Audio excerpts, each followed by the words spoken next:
welcome to the stage the moderator for this session, Hamish Mackenzie. Many thanks, Lucian. Welcome. I am Hamish Mackenzie, and I am your host for what I think is session number 5 of AI Frontiers Day today. And this session is Agentic AI and integrated data workflows, extracting value from existing manufacturing systems, sponsored today by Arch Systems and Litmus. Fantastic that you're all here. Please feel free to get your name and job title. Tell us about yourself in the chat. Always good to get a feel for who's joining us. Little bit of housekeeping. I'm sure most of you know this by now. Session will be an hour long. I'll try and stop a couple of minutes short, just to give you time before the next session. We're going to get lots of valuable insights, of course, from our panelists today, and I will do my best to leave time for questions at the end, though. So please do get your questions into the Q&A function in the platform, and don't put them in the chat because they may get lost, make it more difficult for us to find them. So please do get your questions in as soon as you have them. Don't wait till the end. Just as soon as you think of something, get it in there. And as I said, I'll try to leave 5 or 10 minutes at the end to get to as many of them as possible. It's not always so easy because these topics are very, obviously very interesting to all of us, and there's a lot to talk about, but we'll do our best. And if you submit a question, we don't get to it, we will get you an answer after the event in any case. All right, so let's focus on the session. We're going to be looking at how forward-thinking manufacturers are using agentic AI to tap into existing data sources and dashboards to accelerate value without having to start from scratch, right? So we're going to be looking at strategies to integrate domain-specific workflows, boosting quality with minimal infrastructure changes, and aligning digital tools with lean operational goals. And we're also going to look a little bit about, talk a little bit about the human aspect of all this, which is something that I feel sometimes gets a little bit neglected. So we'll cover that off as well. And I'd like to introduce our special speakers to you now. So first off, we have Vatsal Shah, who is the founder and CEO of Litmus. He's focused on industrial IoT solutions and holds an MS in global entrepreneurship from universities in France, China, and America, and a BS in electronics engineering from Nirma University in India. And he has a vast range of experience bridging the whole business and engineering worlds. So great to have Vatsal with us. We then have Andrew Scheuermann, who is CEO of Arch Systems. He enables, Arch Systems, in fact, enables machine and factory data-driven efficiency and predictability for their global manufacturer customers. He has a PhD in materials science from Stanford, and he's published over 20 scientific papers in areas including semiconductors, electronics, and renewable energy. He helped build the StartX Accelerator, which invested over 200 million in startups, and he's a very overall experienced technologist, entrepreneur, and advisor in Silicon Valley. It's amazing he has time to join us. We're very grateful that he has. So great to have you with us, Andrew. Next, we have Raj Malvaganan, Head of Digital Manufacturing Platform Core at ZF Group. He leads smart factory and digital manufacturing initiatives. He's an expert in industrial IoT, Industry 4.0 solution design, and digital transformation strategy. Has a proven track record in building business cases for Industry 4.0 with measurable ROI, and we're all very keen on that. And he's certified in all sorts of different professional areas: Scrum, I4. Industry 4.0 maturity assessment, among others. So very delighted to have Raj with us as well. We then have Jonathan Wise, Chief Technology Architect at Sesame, who drives their smart manufacturing platform strategy. He has extensive OT/IT integration expertise from roles at Rockwell, GE, ActivePlant, Microsoft, and Amazon. And he's led development of industrial device discovery, embedded analytics, and cloud platform solutions. He's a recognized leader advancing what he describes as the democratization of smart manufacturing technologies in the US through the development of that platform, which he is in charge of developing. So fantastic to have you with us as well, Jonathan. Finally, a few words about me. My name's Hamish Mackenzie. I'm a former IDC analyst. I've been running my consulting business from here in Munich since 2006, and I help consult on multiple aspects of go-to-market strategy for deep tech companies and help them turn their complex technologies into profitable growth. So that's what I do. Feel free to look me up on LinkedIn. There won't be any other Hamishes in Munich, I don't think, so you'll find me pretty easily. Quick reminder, get your questions into the Q&A area in the chat. The Q&A area in the platform, rather, not the chat, and we will get to them as many of them as we can at the end. Before we dive into the discussion, we're going to bring up our poll, which we have. So team, if you could bring that up, fantastic. We would like to know what your biggest barrier to extracting value from your manufacturing systems today is. So there, got 5 answers though. If you could just pick the one that fits best for you, and then we'll have a quick look at the answers.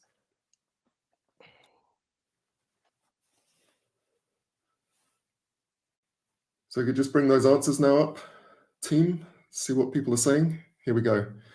So we've got 45% saying siloed systems. Where have I heard that before? That's also a problem outside of manufacturing as well, with a lot of software customers that I deal with. Difficulty proving ROI, and I know that's going to be a big topic for today. Okay, fantastic. So let's get into the discussion then. And I like to start off with a bit of context.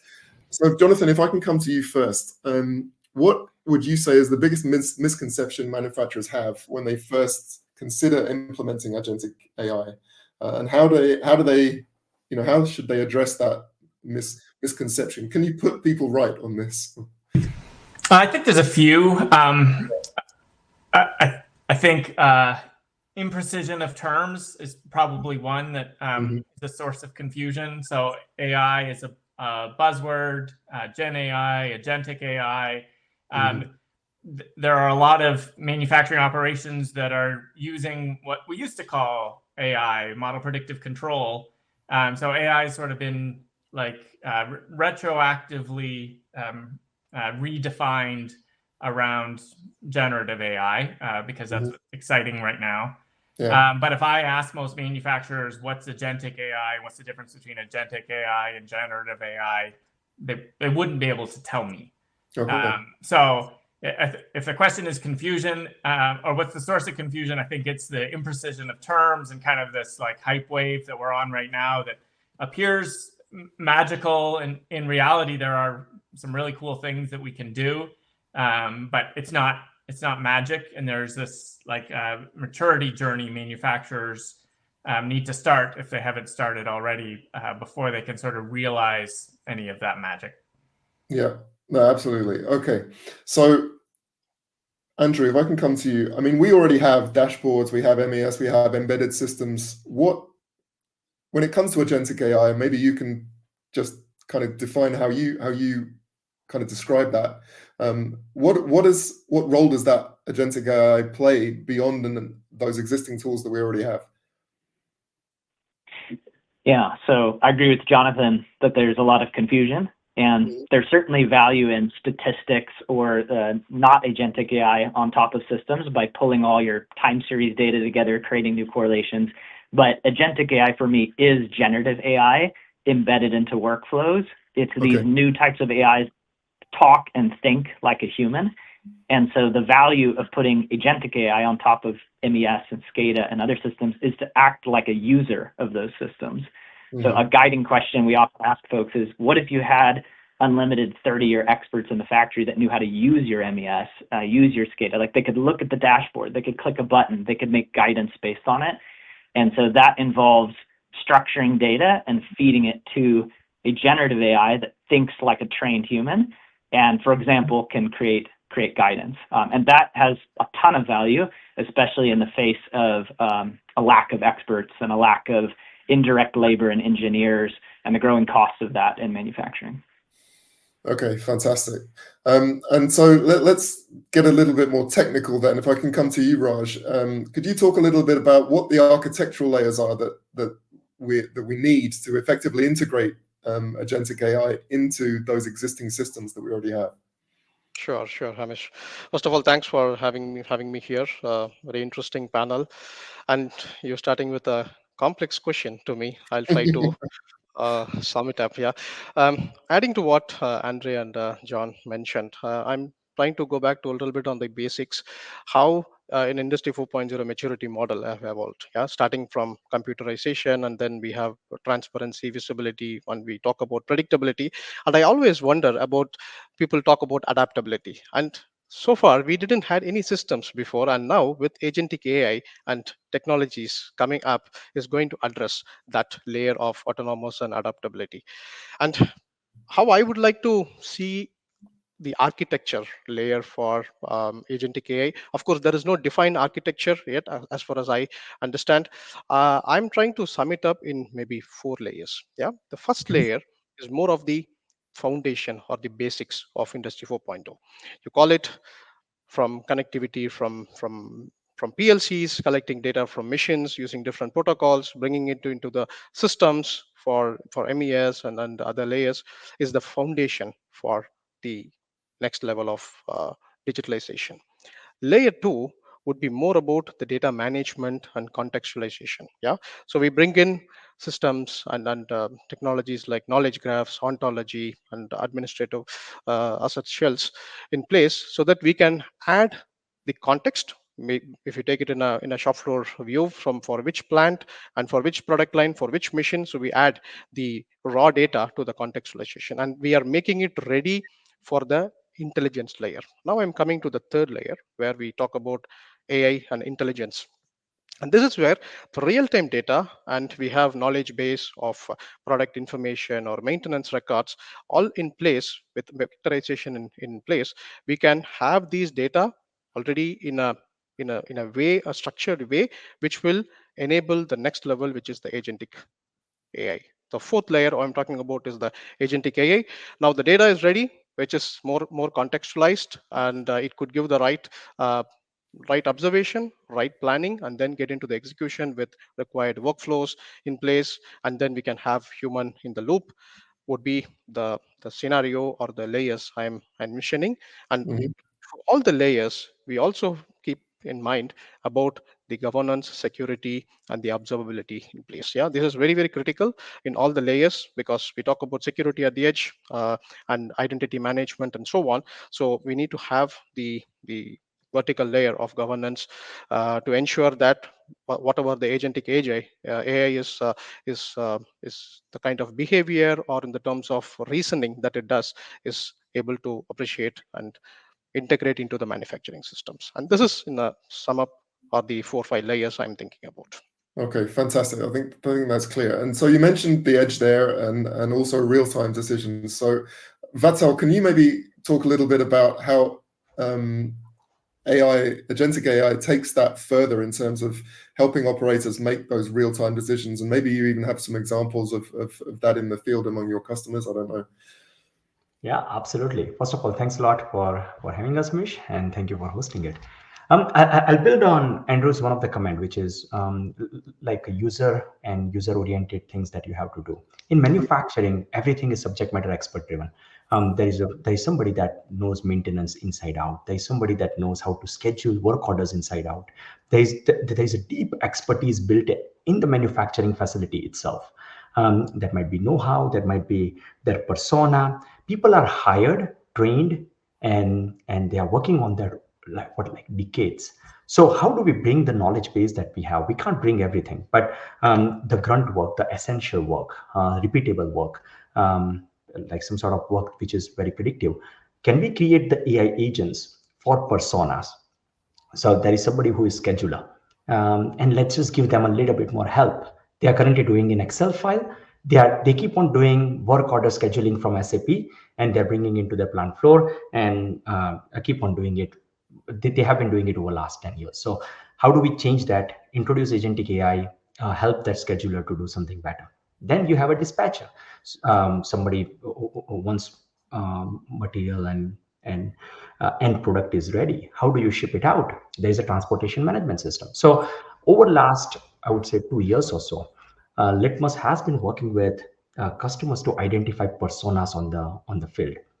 So what Rajkumar said, you need to have four or five layers defined: data layer defined, semantic data models defined. How do you collect all the data? How do you craft the models? How do you run the agentic workflows on the top of it? But the end result that majority of customers are expecting is, help me. I'm not gonna keep on giving you more information and expect some magic out of it.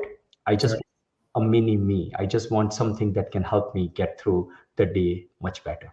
Yes. Would it be too disruptive if I redirect? Because I really like what everybody said, but I wanted to drill into something that between Vatsal and Andrew. So Andrew, part of your definition of agentic AI is generative AI, or the ability to understand like natural human speech.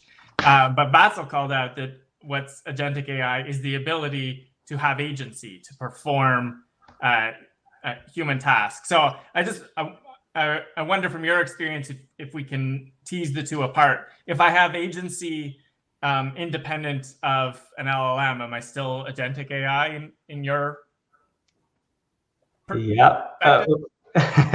I'll let Andrew comment on other part of it, but I think generative AI gives, so let's say the new models which bundles reasoning. If you if you take this agentic AI that has a broader understanding of user manuals, broader understanding of how things were done before, there is a RAG, there is MCP architecture which is created that allows them to deep on the history. So that agentic model is doing reasoning with the real data that they had, and then creating the workflow. We are still cleaning up the mess on data. We are still cleaning up the clean contextualized data. But generative AI is maybe generating something out with the real feedback. But Andrew, you can comment on the Gen AI element of it. Yeah.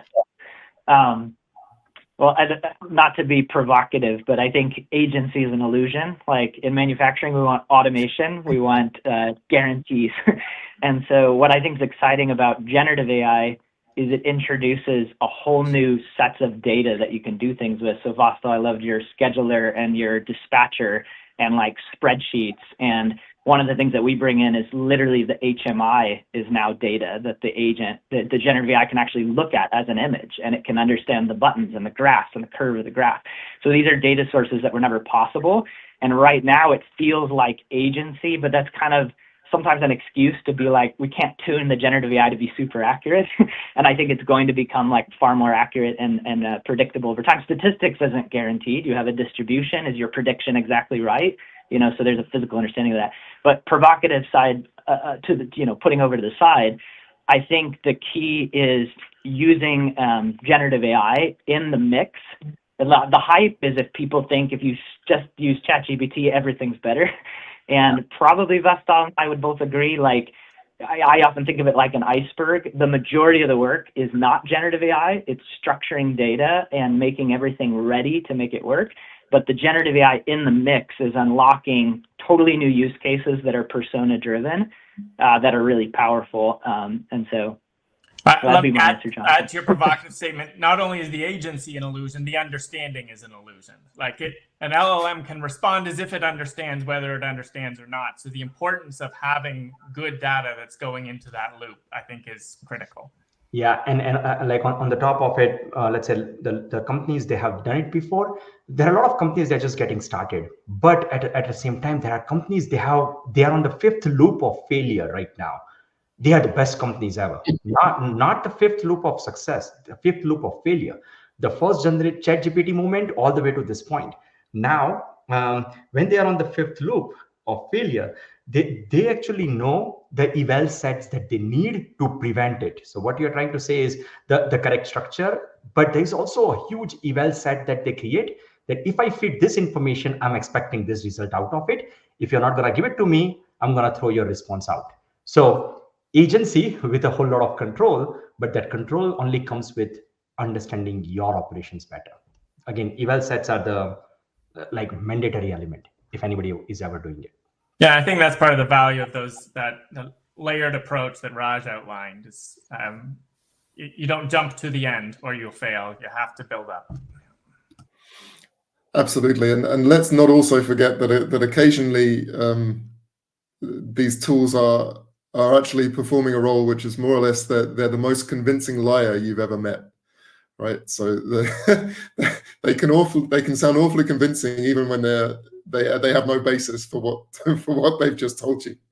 So I think it's always wise to bear that in mind as well. All right, so I think in your answers you talked a lot there about data, and I think the old rule about rubbish in, rubbish out still applies in this context. So let's talk a little bit about that. Vatsal, if I can come back to you again.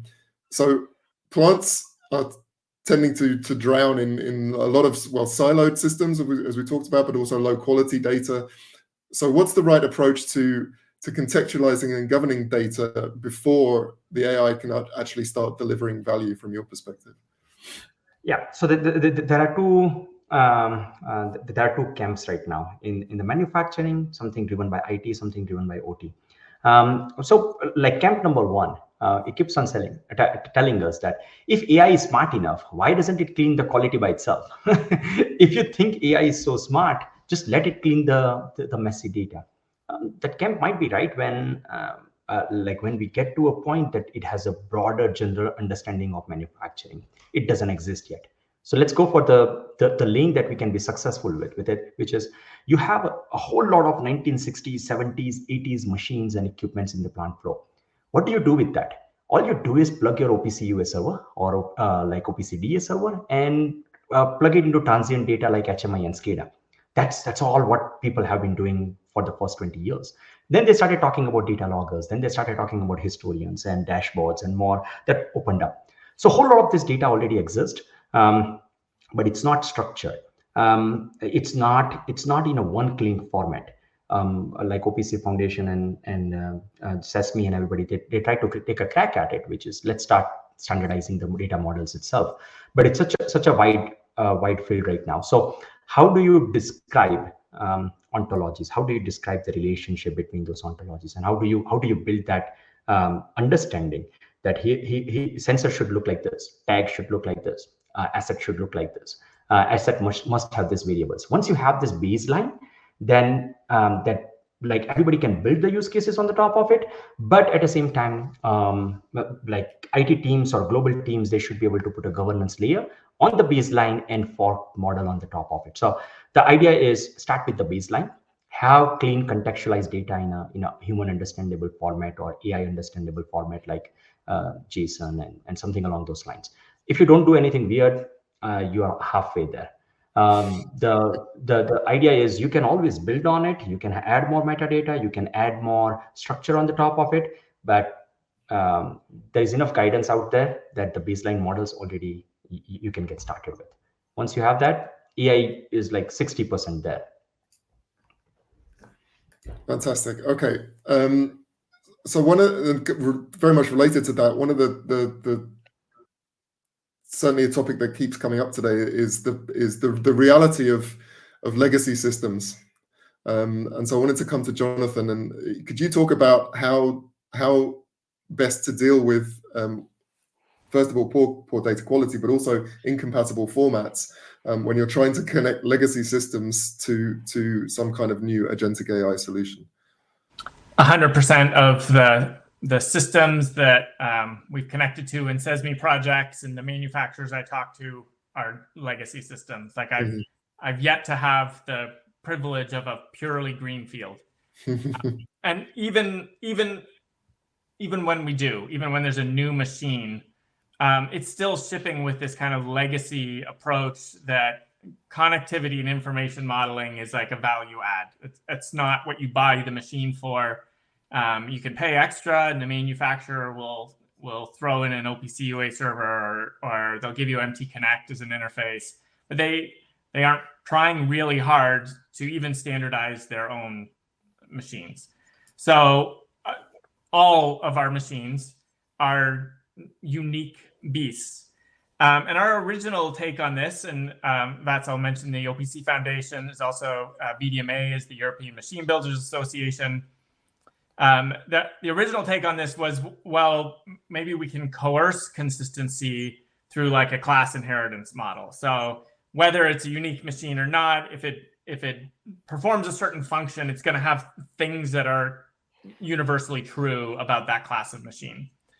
That can still work if you have like really strong governance. Most manufacturers don't have really strong governance. There's another principle of object-oriented programming that we can apply though, which is interface classes. So we can start to introduce like common data sets in unlike data sources.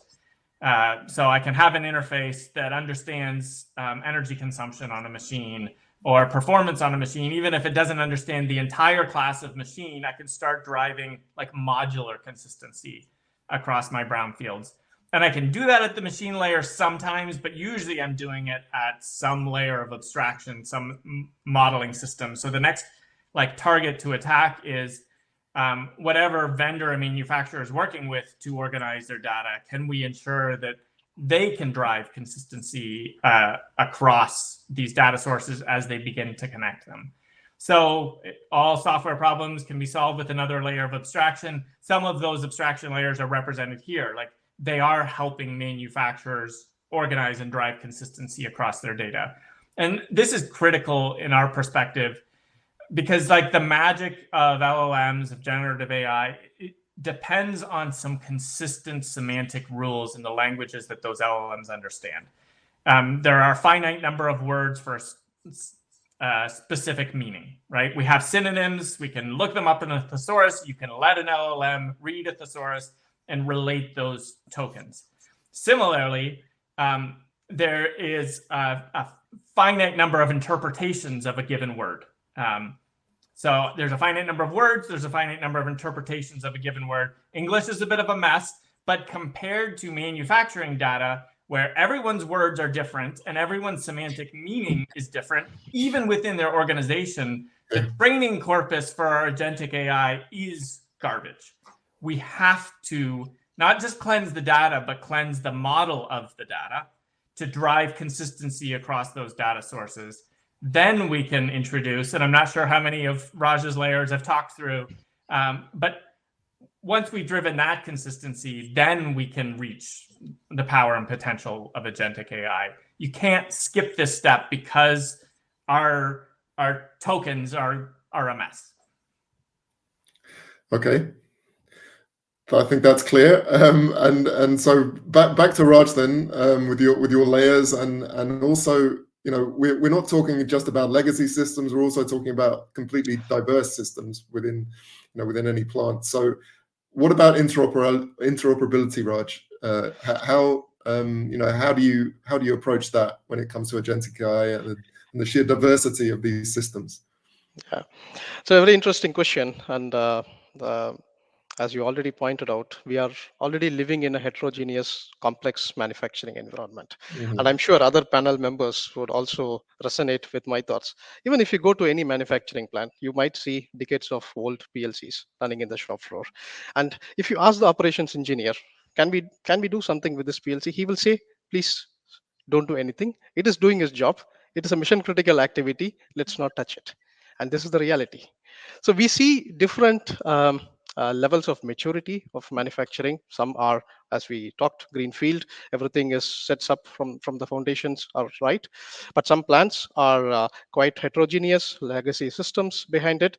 So we need to handle or tackle it in different approaches. First of all, if the level of maturity is very primitive, meaning they don't have a proper data layer, or the data are isolated within the manufacturing, be it production network and office network, then that has to be addressed first with a proper standard protocols or API integrations in place, so that, for example, the PLC and things talk in the right language like OPC UA, and when it comes to the MES layer, it talks at maybe REST APIs to the different systems, and then we go to the top floor with ERP systems, maybe an iDocs interface or something, a standard could talk to different layers.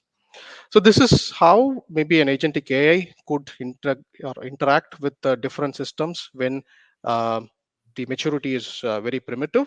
But if there is already a good level of maturity, the data is standard, where the semantic mapping is already done, then the agentic AI could augment much better. It could interface with these systems more efficiently. Thereby, the value that we are talking about could be much faster. And this is the level of complexity when we talk about interoperability, where there is primitive plans, there is more mature plans. So we need to handle this in a case to case basis. Okay. Yeah, Rajkumar, again, just on that point itself, we have been saying exactly that. Litmus was again founded to solve the foundational data problem, and right now, like so many of these plants that we see, they are across the spectrum. Low automation, mid-level, and some flagship plants that they might have where the data modeling is done. But the ROI for agentic AI or just general AI or even deep learning, machine learning system is at scale. So you can't really have one plant, one line, and be happy with it that you got some ROI out of it. So it is significantly more expensive to sometimes continue with the approaches that vendors they had. The primitive data layer that they created in 1990s for PLC to SCADA connection, you have to get rid of it. Just get rid of it. It is not going to allow you to go into agentic AI future. So that band of vendors, it never works. It like 6 vendors to get one AI agent enabled, probably not start with the project in the first place. Or start the project and end the project in line, like one line, one assembly line, it's done. When you want to have scale, you have to address every layer in a repeatable way across the whole ecosystem. Absolutely. Okay. Can I come in on this one, Hemant? Yeah, of course. You're next anyway, Andrew. So you go for it. Well, I was going to say, I think there's a debate in this space. There's no one on this panel that represents this far. There's some people out there that are like, agentic AI means we don't need unified names or anything because it'll there's no one on this panel that thinks like that. And then there's the other side of structured layers and everything. And we're also in the structured layer camp, but I think our business is helping our customers, all boats rise as all these structured layers get built. And then our business is helping our customers get further ahead faster than their competition by leveraging AI technologies with what they can do. And so I wanted to highlight some of the ways that that's possible. So, for example, you have a manufacturer they've just gotten to OPC-UA. So they did make that upgrade that Vistal said, but now they've got to map a whole bunch of things and they haven't done it yet. We have an AI agent that helps map tags rapidly. So it's not just generative AI like at the top, like once everything's perfect. It's like, can we use generative AI to actually map things faster? We have a generative AI that we've built that maps log formats. So in test machines, let's talk about that, not PLCs. You have tons of data in different formats. There isn't any good standard way to like map every single part of the log into a standard scene. We have a generative AI that does some of it and then keeps the entire raw log because the generative AI can read every log. We have a really interesting research paper coming out now where we show that the generative AI on top of pure raw data, so not structured at all, not working super well.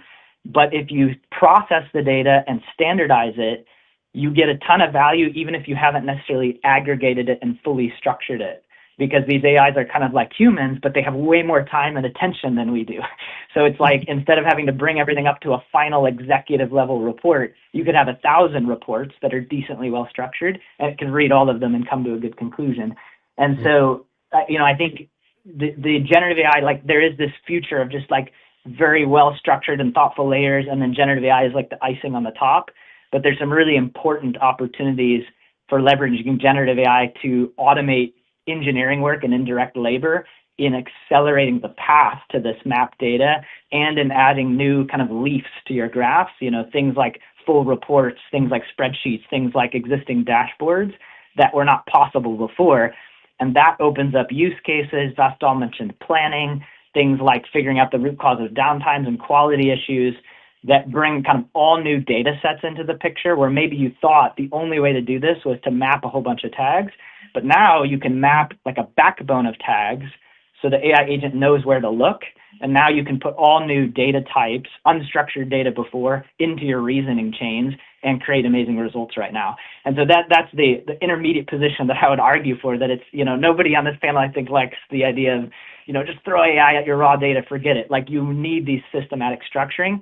And there is something fundamentally new about what these Gen AIs are capable of. And the best manufacturers are taking advantage of that. Okay. Yeah, like Andrew, like you're spot on. Again, we don't have to build the whole infrastructure up front. But how are you guys doing it? So, are you building an AI agent for a purpose, like tagging OPC-UA agent? How repeatable is it across the customers itself? I would be curious about it. Yeah, like I'll give a little bit of example. So we have a more mature on the test logging side. So for example, we have a standard format that if you have a test log, this is how you want to see the data in the standardized process data lake. and we've done tons and tons of those over time with our engineers, we realized this is something that generative AI automates inside our own company, right? And so now we have a pipeline where we collect raw logs from a new test machine, not standardized, some bespoke format. We feed them to the generative AI, say we need to get it into the standardized format. It does that. It uses our own internal test tooling chain. And in less than 10 minutes, we have a fully standardized format with just a couple human touches, right? So that's kind of like an automation we've done inside of our company. But the end result of that is we can take on projects that are far larger scope and faster. We're not throwing away the standardized structure, but we're leveraging some generative AI to get to it faster than we could have with raw human hours, right? But there's an order of solve there, right? And when I joined Cesme about 6 years ago, I said my career goal was to get rid of the tag picker. Like I never want a human to have to pick and map tags again. And we're not there yet, but we're working on it. And I agree, like Gen AI can help with that. That was the first demo of ChatGPT that actually impressed me about 4 years ago, was given the user manual for a Modbus inverter, produce a standard information model. But in the order of solve, the definition of the standard information model to be mapped to comes first. And if everybody has a different definition that they're mapping to, you just moved the problem up a layer. Or if everybody has standardized inside of vendor X's platform, and now they've acquired a company that uses vendor Y, and there are two different standard models and two different standard interfaces, you've moved the problem up 2 layers, two different targets for the map, 2 different interfaces to get the data out. So like I 100% affirm what you said, but we have to do this together or we just kick the can down the road. Fantastic. Yeah. And if I could, a cautionary tale. So I come from the semiconductor fab space, which is one of the most amazingly automated places in the world. And every equipment vendor has their intense own data model doing hugely sophisticated closed loop automation, and they're not actually shared and standardized. So that's a cautionary tale, in my opinion, that the market can take it that way to get advanced. And I'm with you, Jonathan. Like, we're excited to work together and like use these advancements we're figuring out, but like collaborate on a standard model. I also think that's critical. Yeah, but Andrew and Jonathan, like seeing both sides of the spectrum, like I have seen ICT circuit testing machines and the models that they have versus some food and beverage company trying to create a custom assembly line. The model depth is significantly different. So for in-circuit testers, even if it's a log file, it is semi-structured and human readable versus something that is created in 1980s to just turn on the valve.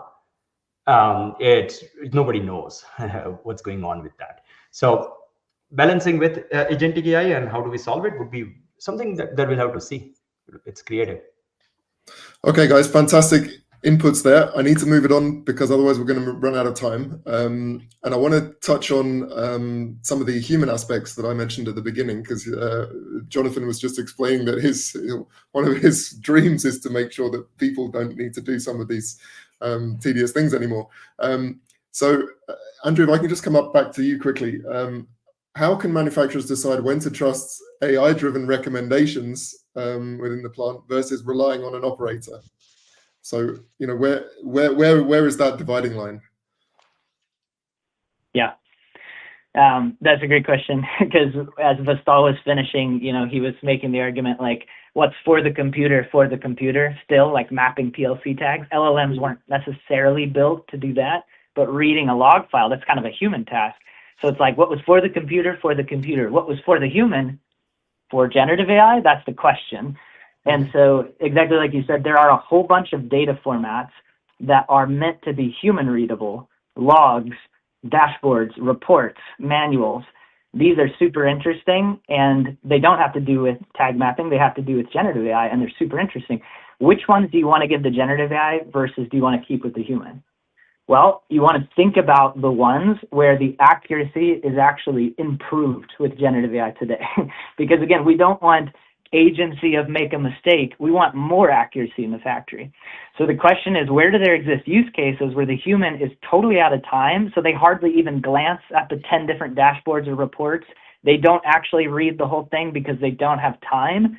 or maybe it's in a different language that they don't even speak. I've seen embarrassing examples of that where the manual is in German and they speak Spanish or whatever, and they don't even consult it. Those are fantastic opportunities because you can immediately have more accuracy and precision, which is what we want in manufacturing. So those are the things that we want to hand over to humans. And one such example that we work in commonly is figuring out like why a line is actually down and creating root causing, or in the quality CAPA case, doing a root causing of why you actually had an issue.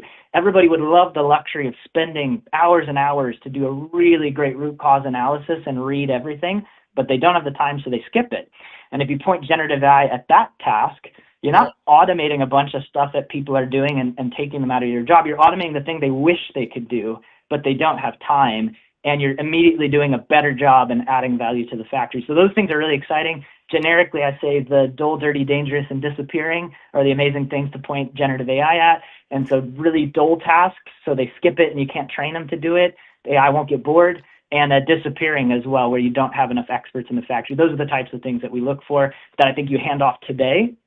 As you get this whole unified namespace and core layers in place, we're going to head towards the fully autonomous factory. There's going to be a whole bunch more things to hand off, but those aren't the ones that factories should be jumping to yet, right? Can I just drill in on that disappearing for a second? Because I represent the tech side of SESME, but we have a workforce development side that is deeply passionate about this. At the same time, we're undergoing this generational technology shift where we're all using LLMs now, and the younger people are probably much more comfortable with it than the older people. We're also losing a generation who have this instinctual understanding of an operation from years of like manually running it. And it's those two sides that need to work together to ensure accuracy and alignment as this technology evolves. That generation has the skills to validate what we're building right now. And they need to be able to work together. We talk about like an OT-IT divide. We have a pre and post agentic AI divide that needs to work together. Yeah, absolutely. And if it's anything like the banking industry, then those guys who've been doing it for 30 years have no need to worry, because what will happen is they'll come back in as consultants earning twice what they did when they were employed. So I think that scenario that you're painting will hopefully work out fine with everybody, for everybody. Just on that, Jonathan, I wanted to ask you, in terms of getting buy-in from staff who may feel threatened, regardless of whether you are choosing the right things, for the computer and the right things for the person, it's scary, nevertheless, to a lot of people, right? So how do you overcome that? I wrote software as a developer for 10 years before I switched to this kind of role.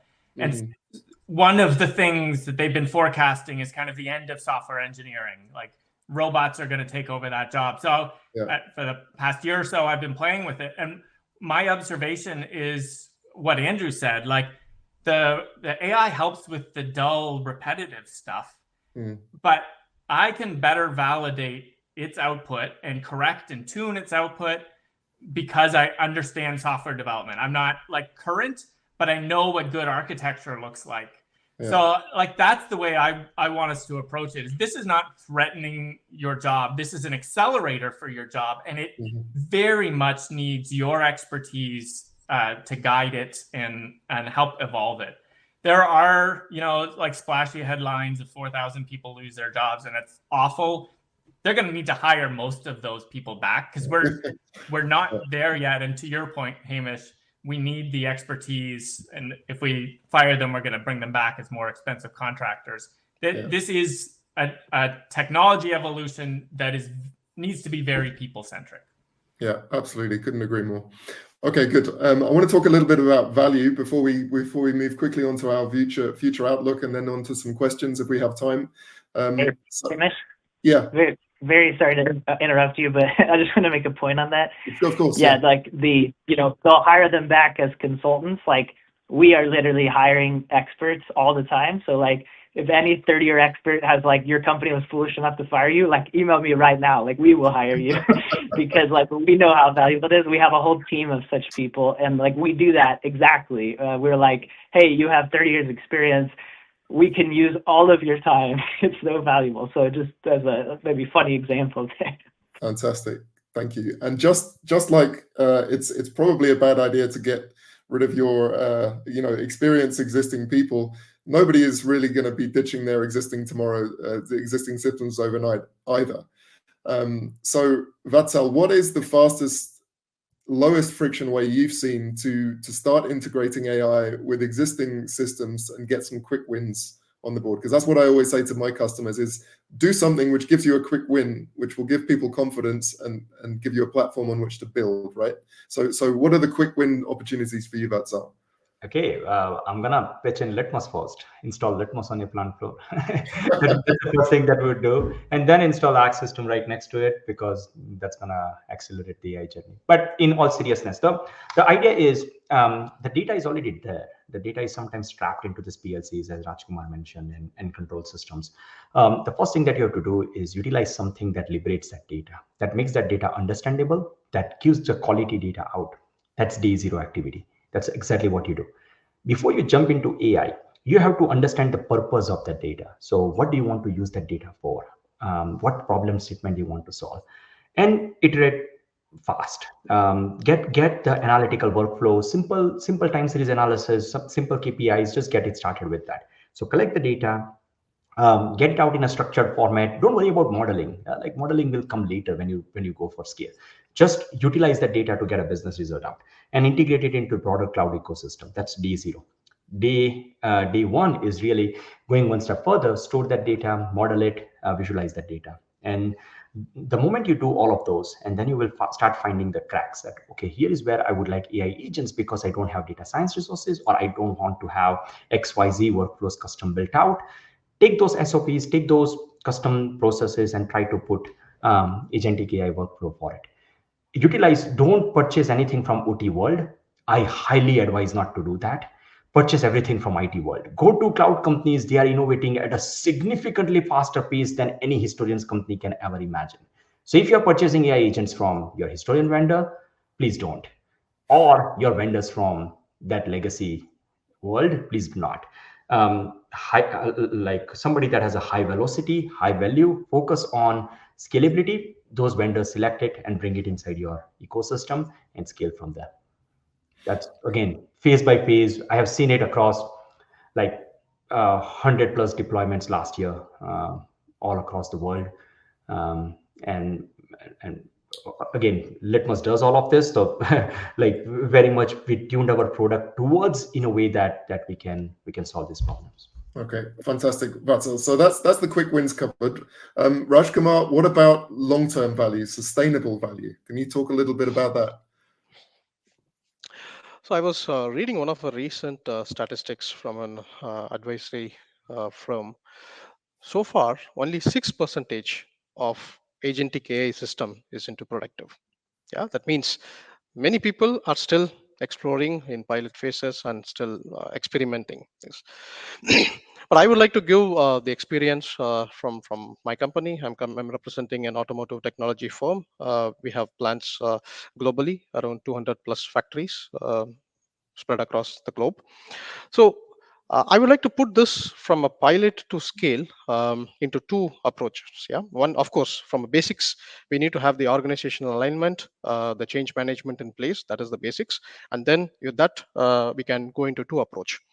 Approach one, where individual plans will have more flexibility, more solutions or agentic AI systems could be on top, and then we could have a reporting layer for a group level or a divisional level. That could be one approach. By this approach, we have more flexibility, a lot of customization for every plant, but the total cost of ownership to manage these systems and applications will be quite higher. The other approach where we have adopted for different strategic initiatives is a platform approach. So when we say platform, the platform is on two sides. On one side, we have product teams building applications and systems on top of the platform. And on the other side, we have our manufacturing plants consuming these services with a shorter time to market.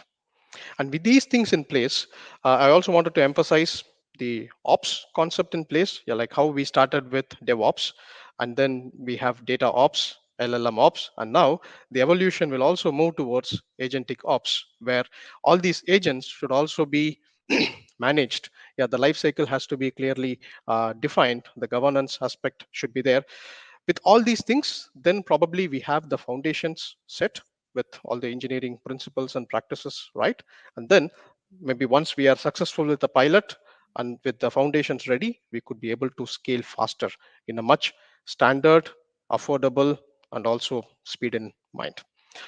Also to say what we talked is more from a technical standpoint. These are challenges, but the biggest challenge what we have seen is the organizational alignment and the change management practice. Yeah, this is, of course, we need to talk. This slot will not be enough when we start talking that, but that is the key when it comes to the top of challenges from pilot to scale. Absolutely, couldn't agree more. All right, so we're going to have to, it's crystal ball time, so I want to talk a little bit about the future, but we're going to have to be quick because I want to get to a couple of questions before we finish. So I'm going to ask you to try and give some rapid fire answers to these questions. So Jonathan, I want to start with you. Could you just give us your opinion on what are the biggest untapped opportunities with agentic AI at the moment? I resonate with the leveraging AI to help organize your data. I think beyond that, though, like the purpose of organizing your data, structuring your data, is the same set of manufacturing or operational constraints we've been trying to address smarter and better for the past 30 years. Reducing waste, improving efficiency, improving quality. Those are the outcomes that we've been reaching for with manufacturing enterprise information software. I think this technology helps us get closer to that, but we still have to solve the same problems we've had for the past 30 years with the quality of data and kind of the understanding of technology within OT. Fantastic. Okay, thank you. Andrew, could you talk a little bit about, so you've already covered quite a lot in terms of, how is the AI different to the operator and which tasks should stay on which sides? Could you talk specifically about the risk and reliability aspect of that? So what is agentic AI potentially doing more due to the risk and reliability piece? Yeah, so we have a footprint of a couple hundreds of factories in 10 plus countries, and essentially all of the factories we work with have some generative AI helping structure the data or add new data sets behind the scenes. But it's on order probably 20% of the factories we work in today that have a forward visible generative AI use case that's taking over some small job from a person, like labeling a downtime or doing a quality root cause that they were actually doing before. So just to share that statistic. And in terms of reliability, the essentially 100% of plants we're working with that have some agentic, or I would call it generative AI in the background, helping us structure data, like we're reviewing all of it. And that's part of our SLA. And so that's part of the way like that has reliability. How about the forward-leaning applications in the 20% of plants? Well, we talked about that we're tackling the things that were already less reliable with humans today and maybe didn't even exist. And again, we have a human in the loop for reliability. And so like take a quality root causing exercise where you're going to generate a ticket that's read dashboards, reports, and data and say what was really wrong with the product. We're not going to just ship that as its entirety, it's done. It's going to be served up to a human that it's like a pre-written report. And think about the way like if you just write with AI and ship to LinkedIn, everyone's like, you wrote that with AI. It's got the EM dashes and the emojis. Everyone knows you wrote it with AI. If you write something first yourself in a good way, let AI adapt it, that was better, and then you edit it again and make sure it's right and click enter. People go, what a great post. You're a better writer than you were before. That's the idea. So we take these pre-written sources, good data, good dashboards that humans have made. We then generate, we think we understand the root cause, and it's going to somebody to review before they hit enter, and it saves them a lot of time. So that's how today we get reliability and robustness and really take advantage of these. And I think it's going to keep stepping forward as we're able to put these agents more on rails and do more and more activities. And as this whole conversation's been talking about, all boats rise as we build these shared standardized models that make it easier and easier to do more in a robust way. Fantastic. Thank you, Andrew. Rajkumar, do you have a quick thought on how manufacturers should be preparing their workforces for this? Of course, when you say manufacturers, I assume it is more about the employees or operators or whomever. Yeah, and I see imagination is the answer for it. Yeah, because AI is evolving, the possibilities are endless, and I see more and more repetitive tasks and general activities are handled by or going to be handled by agentic AI systems. But how I see the evolution will be the employees or the core human in the entire system will get evolved into from an operational role to a more tactical and more of a strategic roles. Yeah, so once they get involved into maybe the piloting phase of agentic AI, they start to get understand the value behind it. They could also understand how the reasoning is happening, and this will build more conviction for the operators whether the decision that is being made by the agentic AI systems, is it proper, is there still any handling of exceptions need to be done. And this is one of the best practice that involving the operators or the employees on the early stage of piloting an agentic AI system could get a good buy-in, one from the operators, which is the downs up bottom up, and the other one is the organizational alignment. Of course, we need to have the leadership blessings with a good buying for such systems. So both bottom up and top down would be important. And the evolution of operators, as I told, they will be more involved as a human in the loop rather than they get into a repetitive operational roles. They could be more of a decision making. They could even get a better planning and even question the agentic AI and make the system much better. And this is how I see the long way to go and interesting scope. Fantastic. Thank you very much, Raj. Vatsal, last word to you. Where do you see large language models adding most value in the future? You have to be 30 seconds. Okay. I think large language models, they are like very generalized. As we are looking more and more, cloud companies and even partners like Databricks, they are creating a purpose-built model, or they are trying to tune it much more towards the actual processes and actual asset and actual infrastructure of customers itself. So hybrid infrastructure where you have large language models for general purpose and purpose-built models which are running it right at the edge. That's one of the push that we have been doing a whole lot in market. So bring all of these capabilities right back to the edge. Create hyper-converged infrastructure or edge-native infrastructure. They are essential for the success and autonomy of the manufacturing facilities itself. Fantastic. Okay. Unfortunately, guys, we have run out of time. Everybody who asked a question, don't worry, we will get back to you. If your question was not covered by the topics today, we just had so much to talk about. I'm sorry that we didn't manage to do that, but we will get back to you to get some responses for your questions. So thank you very much, and please do, if you attend in the future, please do keep sending those questions in, and we promise that we will get back to you with some responses on that. So it just remains for me to say thank you very much to our panelists. Thank you very much to you, our audience. And of course to our sponsors as well, Arch Systems and Litmus. Without you, we wouldn't be able to do this. So fantastic for your support. Thank you. Now it's time to move to today's next session, which is designing AI systems that grow, learn, and pay off over time. Enjoy that and the rest of the event, and I'll see you next time. Thanks very much.